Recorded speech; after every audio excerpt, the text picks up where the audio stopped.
Hi, I'm Dr. Susan O'Brien. I'm from the Chao Family Comprehensive Cancer Center, University of California, and I'm here today with my colleague, Dr. Nitin Jain, who's a professor of medicine in the Leukemia Department at MD Anderson. Welcome, Nitin. Oh, glad to be here, Dr. O'Brien. I thought we'd take this brief time to discuss one or two interesting abstracts that were presented at the European Hematology Association, which was just a few weeks ago. So very timely data. And I thought we might start off discussing the update that was presented of the FLAIR trial. Would you like to tell us what the design of that trial was? Sure, yeah. So the FLAIR trial has been presented before, but I think what's unique about this presentation at EHA, which also paper came out in New England Journal of Medicine at the same time, was that for the first time we saw comparison. So this trial had multiple arms, and this has been going on for a year. And this trial overall had 4 different arms over the years: FCR as a chemotherapy backbone, ibrutinib plus rituximab arm, there was a ibrutinib monotherapy arm, and there was a ibrutinib plus venetoclax arm. And what we saw, the update at the EHA meeting, was a 3-arm comparison of the chemotherapy FCR, ibrutinib continuous therapy, and also ibrutinib plus venetoclax combination, which was actually designed in a unique way. We know from Captivate and the GLOW, which is the approved kind of a ibrutinib plus venetoclax combination, that is a 1-year time-limited approach. And at MD Anderson, we had done a 2-year approach. But what FLAIR did was they did an MRD-guided approach. And the basic concept is that the time it takes for you to get MRD negative by flow cytometry, you double the duration of treatment. So if it takes you 1 year, you get 2 years of treatment, 2 years, 4 years of treatment, 3 years, 6 years of treatment. So the treatment duration is 2 to 6 years, so longer than most traditionally what we think of 1 year of time-limited approach. And what they kind of showed in this in this large data set, about 250 patients plus in each group, is that the I plus V, ibrutinib plus venetoclax arm, led to statistically significant improvement in PFS as well as OS compared to ibrutinib arm, and for sure compared to the FCR arm. So I think that was the main highlight, the big picture highlight of this abstract. If I recall, and it might have been because it was too early, is this the first time that there is a survival difference between I plus V and ibrutinib, that's been shown in this trial? Correct. I think this is the first trial. As you know, CLL17 is another trial which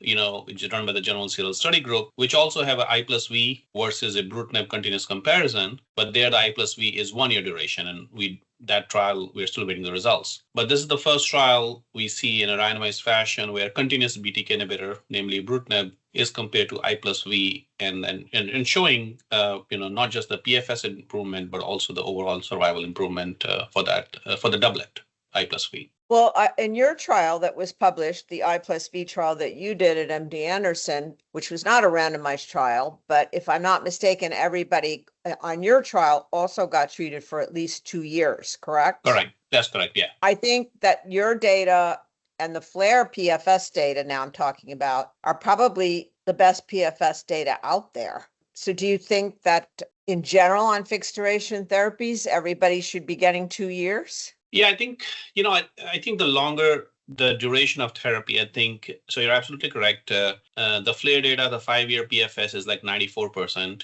Our data, 5-year PFS was just about 90%. And if you look at the Captivate, which is 1 year, the PFS drops to about 70% range. And similar for the GLOW data as well.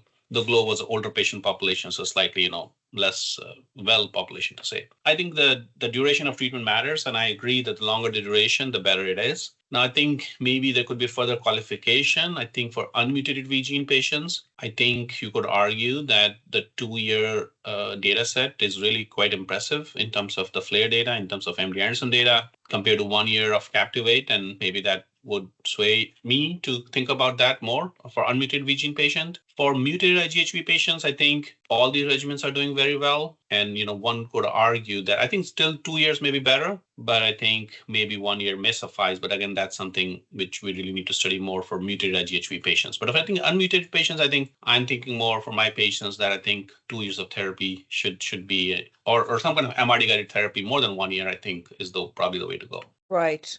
Of course, we don't have IV approved in the United States at this time.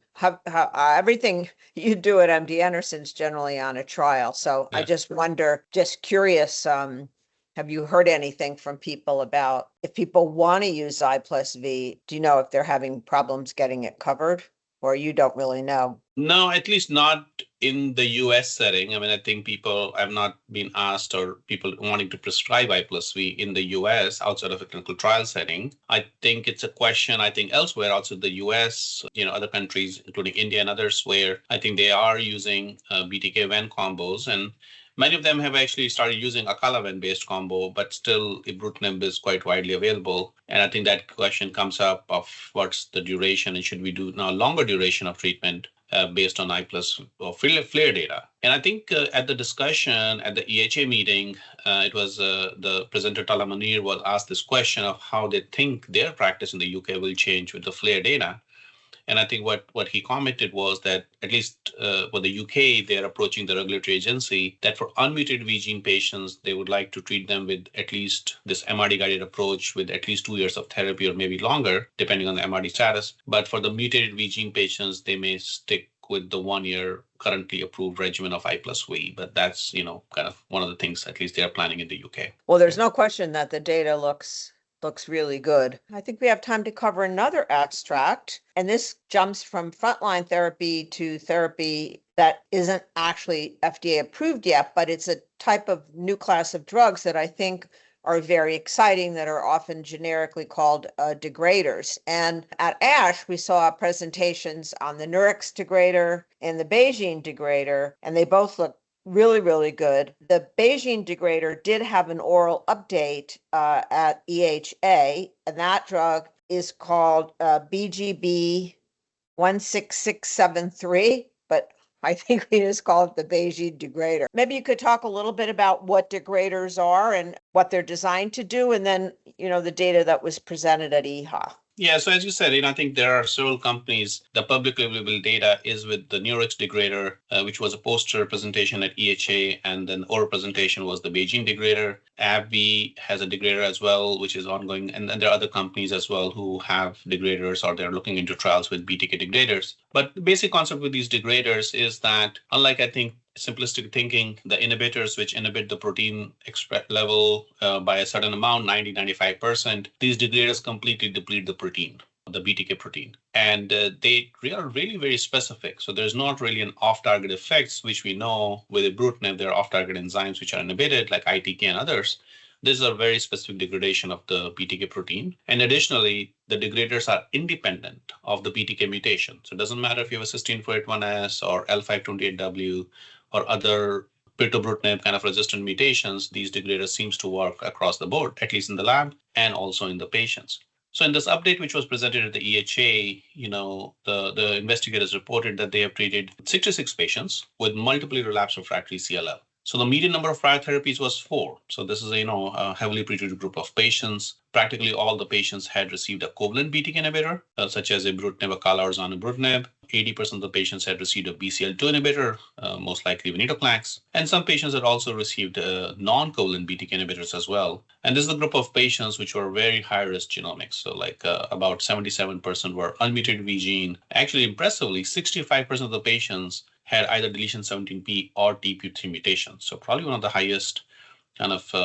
subset of patients in a study with the p53 mutation or deletion 17p, 65%. And what they showed was that in terms of the safety, because it's an ongoing phase 1 study, this drug was pretty well tolerated. So this is an oral drug. The main major side effect was neutropenia, grade 3 or 4 neutropenia of about 20-25%. But otherwise, it was very well tolerated. And there were a couple of patients with atrial fibrillation, they noticed some major hemorrhage. But overall, I think some of the BTK side effects, which we associate with the ibrutinib or acala or zanu, were not really seen.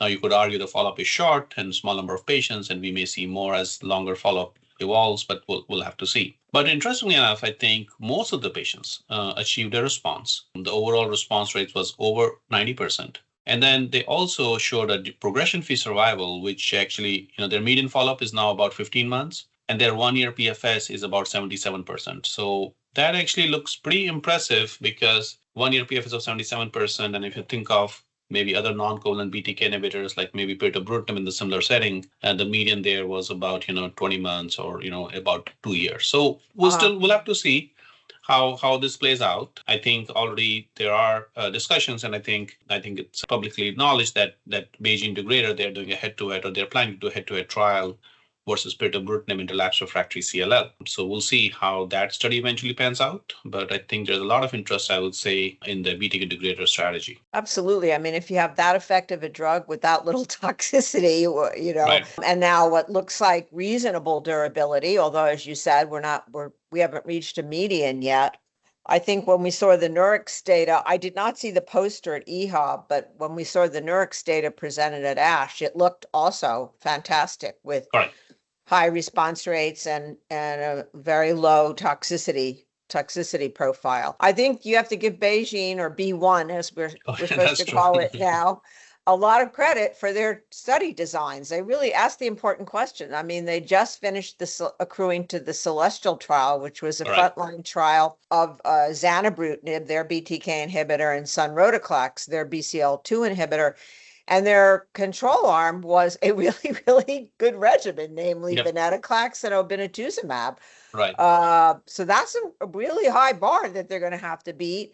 And as you said, we know that they're also going head-to-head against pirtobrutinib. So I give them a lot of credit. I mean, these are the kind of randomized trials we want to see, where it's not some silly control arm that nobody would ever use. No, I'm actually very happy to see this trial of BTK degrader versus, BTK inhibitor, because that could really change the field of, if it's truly better than pirto, I think it will make a strong case for BTK degraders. Already plans are being made to bring them in early lines of therapy, including frontline therapy. So I think that will further solidify that kind of a concept. And, who knows if they are really that effective, they may eventually replace the inhibitors. But again, time will tell. Maybe next few years, we'll see. Absolutely. Okay, well, thank you for your time today, Nitin. I think this was a great discussion about two interesting presentations at EHA. So thanks for joining. Sure. Thanks a lot.